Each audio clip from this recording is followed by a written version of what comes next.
What's up, guys? This is a great episode of Mentorship Monday. Justin, what'd you think? Man, what a great episode. Natalie comes on and talks to us about property management companies. We give her some really good advice. She's wrestling with starting a new company. We talk about starting small and having organic growth, or just swinging for the fences and going for a huge multifamily property as a property manager. We talk about the staff required, the tools, systems, processes, everything they might need to build a management company. And if you love what we do here at the DeRosa Group and the DeRosa videos, make sure you smash that subscribe button so you can hear about all kinds of cool stuff that we're up to. And make sure you like this video because we like you, so like us back. We appreciate you and enjoy the vid. What is happening, YouTube? It's Matt Faircloth. Welcome to the Mentorship Monday show. Let me bring in my partner in crime, my brother from another mother, Justin Fraser. Who are we seeing here? Well, who we got today? We have our good friend, Miss Natalie Shane. Natalie, how are you today? Fantastic. So I just became a real estate broker in Princeton, New Jersey, and I'm thinking about starting a property management company. And I know you've run one. So what are your lessons learned from running a property management company? Specifically, to clarify, you have a broker's license, right? You don't. I got a broker's license. Correct. You've had an agent's license for a while. So you've got a broker's license and you're considering starting a property management company. What are the lessons learned? Interesting question. Thank you. Brief history for those that don't know. I ran we got her up to about 115 units of management, mostly our stuff, like 85% our properties, 15% other people's properties that we did before we handed that entire portfolio off to Slate House Group. And that enabled us to really focus on growth and everything like that. So it's a necessary business, meaning and for the foreseeable future, no one's going to start managing all their own rentals themselves, right? So yeah, it is a business that will never go away. And there's even like management of HOAs that companies do. There's PMs for condo communities and things like that. So it is a business that will always have customers. The fees are negotiable. The money can be good. Here's the downsides of PM that you need to be aware of, right? You're not going to make enough money to either pay staff or to really be in the black for yourself until you're in the multi-hundred unit range, right? Because you'll cross over like, I don't know, 30, 40 doors. I'm like, oh, okay, I got to hire a bookkeeper. Oh, I got to hire an administrative assistant. And then you get to like, 40, 50, 60 doors, like, oh, I got to hire a maintenance tech. The more doors you bring in, which is more revenue for you, that's great. The more hires you have to make to support those doors to create a PM company that's functioning well, that gets good ratings that people like, that gets good referrals and everything like that. I've never started a management company, but I've hired a lot of management companies and I fired a few too. A good management company is very attentive. They have top quality staff. They know the market very, very well, and they provide great service. And so if there's a gap in your area or wherever you're looking to do this, then for a service like that, then there could be an opportunity. So, it's like any business, right? What does the market bear? Is there a need for this service? And, to Matt's point, yeah, there's rental properties all over. Are you planning to do this around where you live in Central Jersey here? Okay.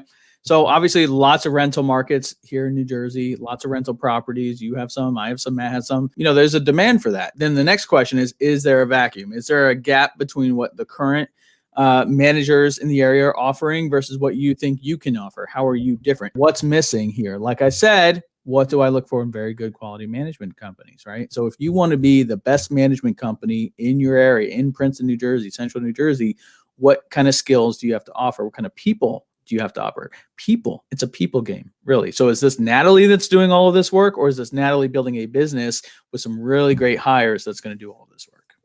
So what are the keys to managing the expectations of your clients so it's a win-win for everyone? Because in general, it seems like everyone hates their property manager after some period of time. For right now, we are talking about managers of scattered sites, single families, multis, and little triplexes, and maybe a duplex here, quadruplex there, that kind of thing, right? That's what we're discussing, right? In that scenario, you only talk to your property manager when the tenant's pissed, the tenant moves out, tenant stopped paying the rent, something awful happens, or on your monthly check-in, and it's always going to be you didn't collect enough rent, you spent too much money, you spent too much whatever. Conversations with property managers on that size are always a little bit of like, what can you do better, right? Now, here's an idea, right? Now, you can just tell me no and whatnot. You could also go and start not a scattered site single family residential property, which your broker's license would not, your broker relationship would likely give you the means to refer lots of leads to Autumn, and you could probably scale out pretty quick. But the downside of scattered site stuff is you're going to be chasing your tail for a while. You're going to be revenue, higher, revenue, higher, until you get, I mean, no joke, Natalie, until you get to like, 300-400 doors. But I know you have an analytical mind. I know you well enough. I think that you're a grinder, so I think that you could figure it out, right? I think you probably could do that. Now, here's the other way you could do. You could go and start up, Justin. What if she started up like a Hawthorne company, right? A Denton Floyd, right? Denton Floyd and Hawthorne are two companies that we work with in other states, and they only manage big multifamily. Here's two ways that they they benefit, right? Number one, other property management companies that are on the small side, they charge a big old management fee. And then underneath that management fee comes all their staff. So their support staff, their site manager, the property manager that's going to go browbeat the tenants' submission and make them pay their rent, right? All that is charged out as part of that big PM fee, which could be anywhere between 7 to 10%. On a multifamily, you don't charge 7 to 10%. You charge 3, you charge 4, right? Somewhere in there. But all the staff gets charged out on top of that. So the 3 to 4 is all profit until you start hiring regional managers. But in the beginning, you would be the regional manager. You would sit in that seat. And then the grind is you may starve for a little while and pay a lot of money for marketing and pay a lot of money to try and reel a fish in. And you find somebody that's got like, I don't know, what do you think, Justin? Like an 80, 90, 100 unit apartment complex to give you a shot. To say, where's your track record? I got nothing. You just got to trust me, And then you go and take on that apartment complex and manage that, right? I think that's why you see a lot of these companies do grow from the smaller to the larger, because I think that very first you can't climb the bridge. Right. Yeah. No, I agree. If you can figure that out, if that is the challenge of the year, to figure out how to get that first 100 unit client, I think you would be successful, because for the owner, it doesn't make sense to hire a management company with staff until you're around 100 units. That might be a little less up here in New Jersey because rents are going to be higher. So maybe it's 80, maybe it's 60, but I don't necessarily want to hire Natalie's new management company who's going to pay a leasing agent and a maintenance guy to sit on my property if I don't have enough money to pay them. But to Matt's point, yeah, the fees are less percentage wise, but now you've got more doors and you've got more revenue coming in, and the payrolls are already profitable out of the gate. If somebody came in and said, okay, I'll give you a shot, Natalie, to come manage my 100 unit apartment complex. And now it's okay, great. I'm going to charge you 3% PM fee plus payroll. So her staffing goes on them, on the owner. And the 3% is all profit to Natalie's organization. And a 100 unit apartment building is going to spin off in New Jersey, maybe 120, 130,000 in rent. 3% of that, that's not bad. That's first deal, right? That's good money.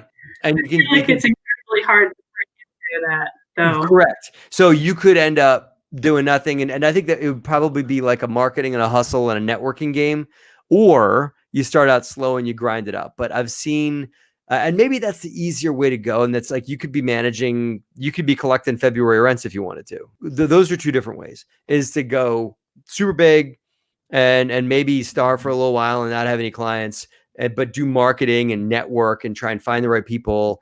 And then boom, and maybe you take on down one apartment building, but that domino, if you do right by that owner, that would turn into 15 by the next year. But it's a whole different animal, and you need a mentor. And I know of you that run big multifamily companies like that for PM that you're not going to be competing with in Jersey. So I want to interject. I don't know how Natalie feels about all of this, but if that is your goal, if you want to go for big properties, I still think that you have to build processes, you have to build people, bookkeeping, reporting structure, all of that. I know, but it's probably easier, quicker to start doing that on a 1, a 2, a 4 unit property. Start at least with your own portfolio, and then build, some friends, you're well connected in the local RIA group, right? Start to build a connection and a process there to at least have some track record, so that when you do swing for the fences, you've got something to point to and say, yeah, look, we've been so successful here, but our goal has always been to get over here. So I have to run to go pick up my kids, but I want you guys to talk about how did the economies of scale work? Like when you had your internal handyman crews, like you know, how many properties did each, you know, were people able to handle when you're hiring the I can tell you, management company? maintenance tech can handle somewhere between 80 to 120 doors, and below 80, you should just sub the work out. The leasing agent, Justin, tends to do somewhere between like 110 to 150 units is what you want for a leasing agent. The decision that everybody would need to make about starting a PM company, and that could be the title for this, is should I start a property management company? Should you go small and try and grind up as fast as you can, hustle and grind it, and process and systems and procedures as hard as you can? Or should you go big immediately and, you know, try and catch lightning in a bottle? But then once you do a few of those, then you could go like this pretty quickly if you do the right thing. What do you thought? What are your thoughts? Two good choices. You know, I know most people go small and grow it, but why not try to swing for the fences and build that business and be ready to go? Why not? I've yet to see anybody successfully transition from singles and scattered sites all over the place units over to big multi. It takes time. We've hired a few. We have a few now that have done it, but it takes 15 years, right? The companies we're using right now, our company in Kentucky started with singles, duplexes, quads of their own. I didn't know that. Okay, 20 plus years ago, but it takes time, right? It's not like it was 3 years ago. I don't think they'll touch that now. I think that's, and they've even sold off their own because they don't handle the properties of that scale. It just doesn't make sense at that scale.